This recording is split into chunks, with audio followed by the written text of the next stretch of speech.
Right. Did you see the Kurt Cobain suicide note? Yes, I did. There we go. So now, did you come up with an opinion on that?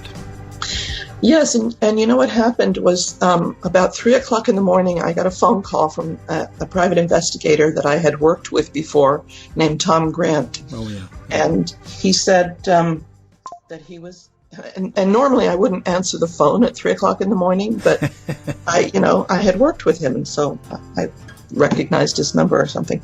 Anyway, he said that he was working on this case, and that Courtney Love had hired him, and that during his investigation he'd seen some of her handwriting, and he had the suicide note, and he was going to the police at 9 o'clock that morning, and he wanted to prove that she had written the note, not Kurt. So he faxed it to me, and I stayed up all night working on it. And when he called me back, I told him, I can see where you think that some of the individual letters that she wrote in her handwriting are similar, but no, he wrote the note. Well, he wasn't satisfied with that, so I referred him to another document examiner who independently came up with the same opinion that I did. And by the way, neither one of us ever got paid. Oh, yeah. Oh, wow.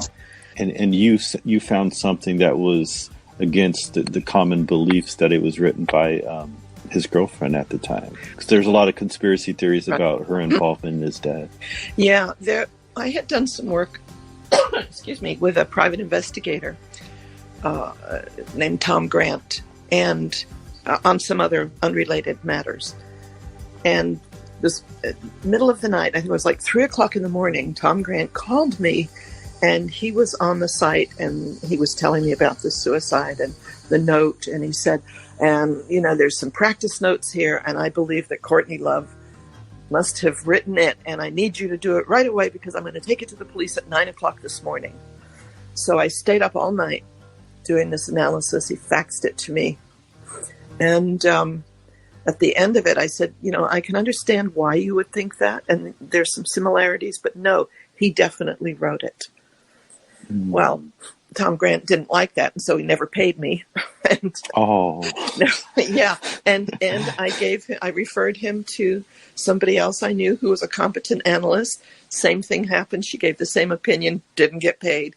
And then he found this really sweet elderly lady that I knew who was not at all qualified, and he got her to say what he wanted her to. Wow. Yeah, that talk about I'm at a loss for words. Senseless, making it bigger than what it really is. Looking for what you want to see, not actually taking the facts for what it is. Exactly.